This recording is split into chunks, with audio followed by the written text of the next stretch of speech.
ना तहरीक लबैक बनी इलेक्शन वास्ते, ना तहरीक लबैक बनी इकतदार वास्ते, ना असी तहरीक लबैक विच आए हैं इस काम वास्ते।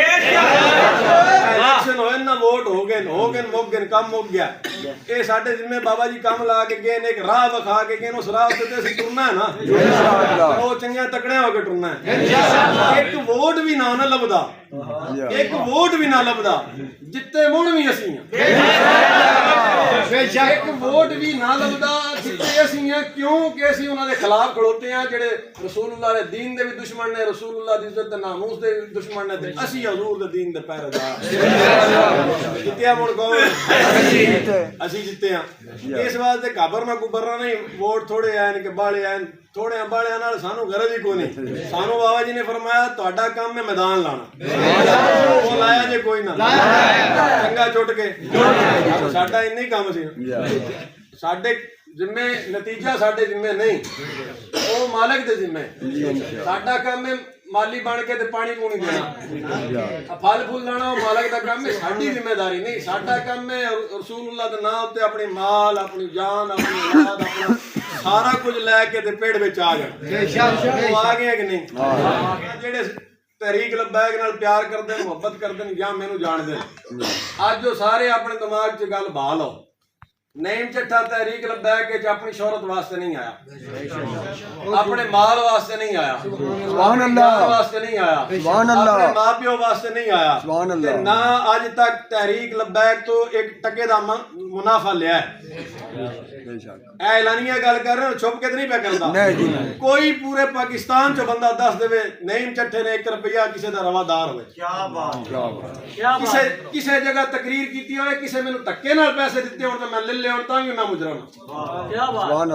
ना शोहरत चाहिए, ना माल चाहिए, ना इज्जत चाहिए, कुछ भी नहीं चाहिए, सिर्फ रसूलुल्लाह दे नाम ते जिंदगी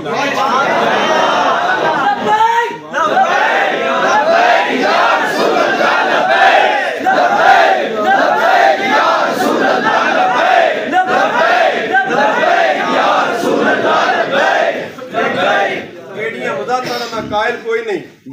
क्यों कि मैं काम कर रहा अल्लाह तो रसूल वास्ते, ना ओहदियां वास्ते, ना इकतदार वास्ते, ना सीटां वास्ते, ना किसी शह वास्ते, दुनिया दी किसी शह वास्ते मैं काम नहीं कर रहा। सिर्फ है गल इस वास्ते दस छड्डी बजी ना ज़हन च गल है ना, नईम चट्ठा तकरीर डाढ़ियां करदा है ते इहनूं शोहरत चाहिए है। नईम चट्ठे कोल होर भी तरीके हैं, 50,000 रुपया लैके किते दूजे जिले च जाके तकरीर कर सकदा है, शोहरत हो जानी है। पर मैनू नहीं चाहिए। मरकज ने मेरी ड्यूटी लाई अपने जिले की, मैं अपने जिले तो बाहर नहीं जाता। क्यों? इत्थे ही मालिक रखे, इत्थे हुजूर दे दीन दा काम लवे, इत्थे ही मर जावी।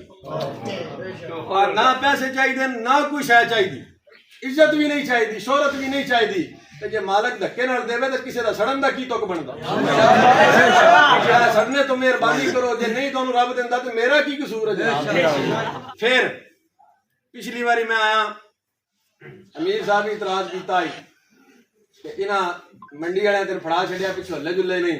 और मैं आख्या जनाब छड्डो, मैं कोई ना वास्ते लगे हाँ। मैं अमीर साहब ने फरमाया जनाब छड्डो, मैं कोई ना वास्ते लग गया, मैं तो रसूलुल्लाह वास्ते। आपने कोई गल की थी, आपने फरमाया तू रसूलुल्लाह वास्ते लग गया, ते किदे वास्ते लग गया?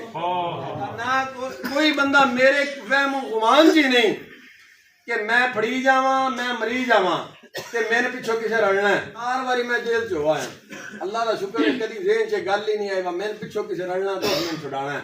मेरा एक ही अकीदा बा जिस गलिया उस ही लै जाना।